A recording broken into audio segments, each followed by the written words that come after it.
Alright, so we're doing chi-squared goodness of fit. There's three chi-squareds. The next two are like almost identical, so there's really kind of only two. So this is chi-squared GOF. Goodness of fit. You use this when you have one row or column, just like a list of data. In the other two types, you'll have a grid, like a matrix, like a 2x3 little table or chart, or 3x4 or something. So it's kind of easy to tell the difference between this one and the other two because you just have a list of numbers. So you start with the claimed distribution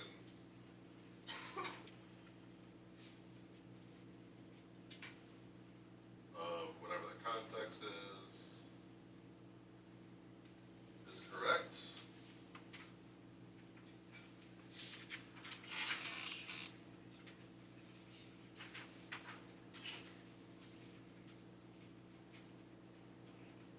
Who's the sub-instrument? What's the goal there?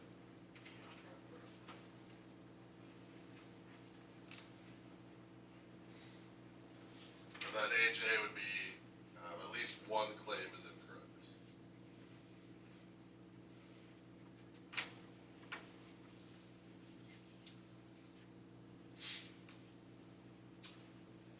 Then you'll have an alpha equals whatever. Point whatever.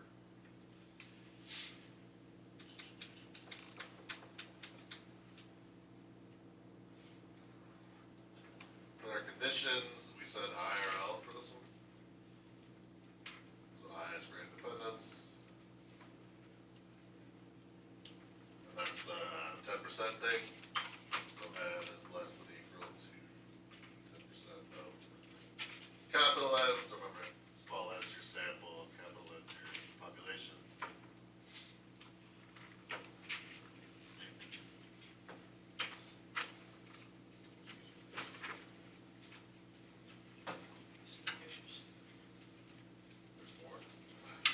There's two more.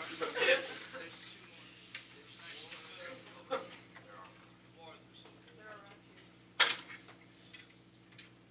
What you guys over there? You have to. Sneak in the side door. Well, then I can't give you your props or. Alright, randomness. Stated or assumed.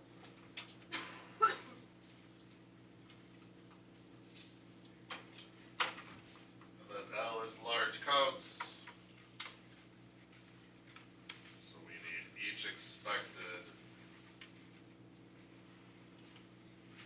value to be greater than or equal to 5. We're going to show that in a second.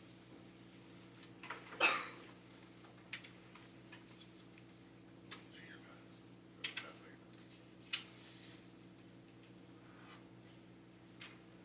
Alright, so we make our little, I don't know, I mean, it depends how many categories there are, right? And we should put that at the top too. What categorical?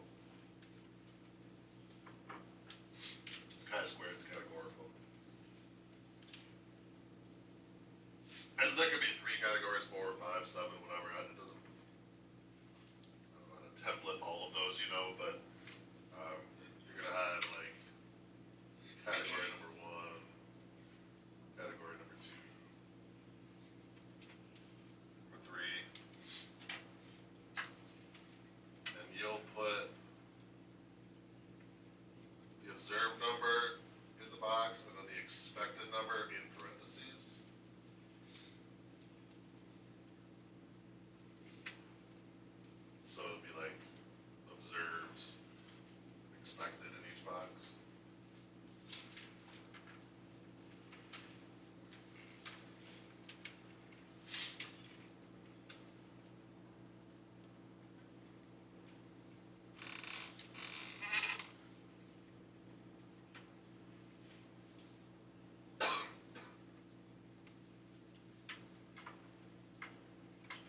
expected, so each expected is just, the percentage times the total N. So it might be like, we expect 50% of the marbles to be red, you do 50.5 times, like, how many marbles there are. Or 30% of the people take an AP class, you do 0.3 times, however many students or whatever. And then we'll have our chi-squared statistic, and you don't have to write out all the stuff, but you put this little E thing. That's the best one I've done these 2 days. That means you're gonna add up all of the things. We're adding up observed minus expected squared divided by expected. Throw that in your calculator.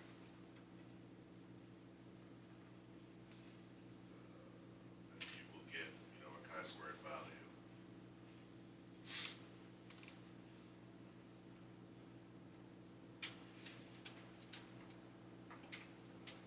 Then we're gonna make a little graph. We're gonna pretend we're finding the p-value. So chi-squared is all the way skewed to the right. Whatever number we got up here, put it down here, and we're gonna shade to the right. Chi-squared is always shaded to the right. There's no less than, greater than, not equal to, it's just always to the right.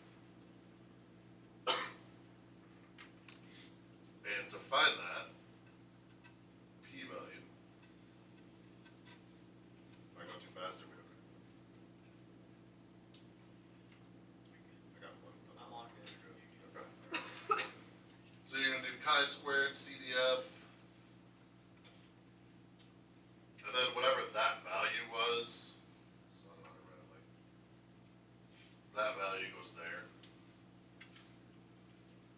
That's your lower bound, your upper bound is 99999. And then you put your degrees of freedom at the end, and what is the degrees of freedom? Category is -1. It's just like your n minus 1. Kind of, it's not like the actual n, it's categories, but same idea.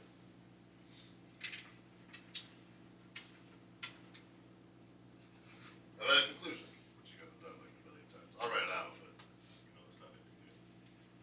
Questions on what I've done so far? Okay.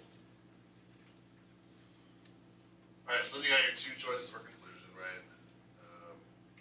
So since p-value is less than alpha, if it is, you reject HO.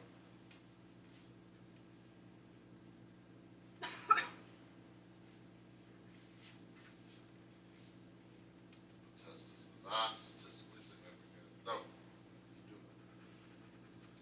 The test is statistically significant.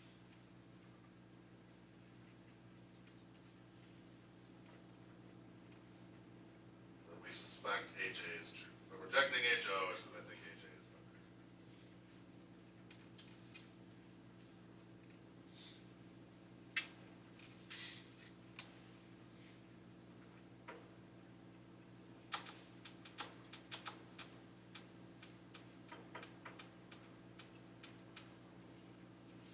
Or the opposite, right? So it could also be, since the p-value is greater than alpha,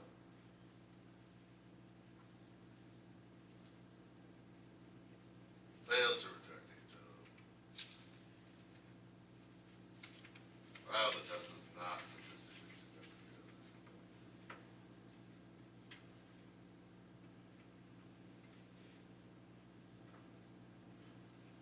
And I didn't reject HO, so I don't think HA is better because I didn't choose it basically.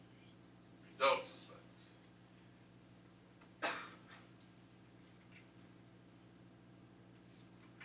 HA is true.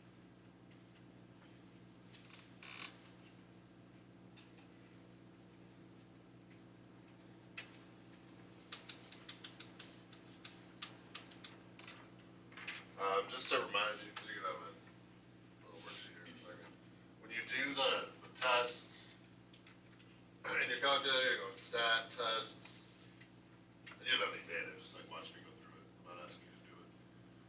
Find the goodness of fit.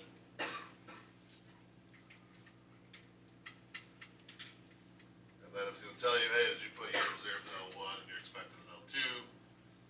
Degrees of freedom again, it's categories -1. And when you go to calculator, remember it gives you like the contribution of each category.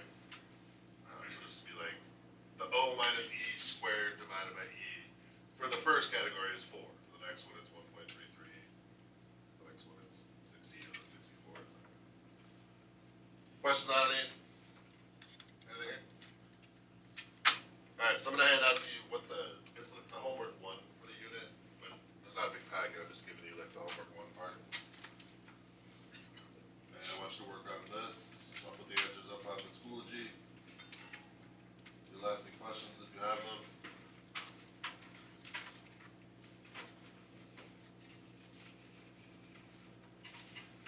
What do senior, do you guys next week have a test? I'm not going to school. They tell you that's about basically. I'm telling myself. Well, we're sitting in MCIS watching. That's not happening. So they're basically telling you. Yeah. Oh, because it's something tough. So you have to come to school, sit without your phone and stare at the screen for 6 hours. Yeah, I can do that.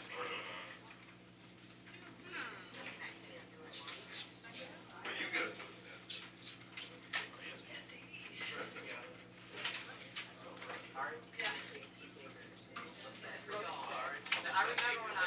I remember when I was there. That was the worst day. Are every single one of these? I think so. I get it.